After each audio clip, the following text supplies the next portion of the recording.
If the pilot relights but goes out again, don't keep repeating the same procedure.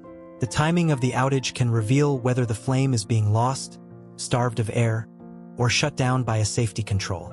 A pilot that goes out as soon as you release the control may not be heating the thermocouple or thermopile correctly.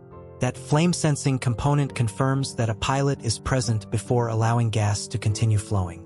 A dirty pilot assembly, weak flame, failed sensor, or faulty gas control can interrupt that signal. If the pilot stays on until the main burner starts, inspect the area for blocked combustion air openings or visible venting problems. Insufficient airflow, a downdraft, or an overheating safety switch can shut the heater down. Never block ventilation openings or modify the vent. A pilot that fails during windy conditions may be affected by a draft or venting problem. Recurring outages can also result from gas pressure fluctuations or a failing control valve. Relight the pilot only by following the instructions printed on the heater or in its manual. If you smell gas, do not attempt to light anything. Leave the area without operating switches and contact the gas provider or emergency service from a safe location.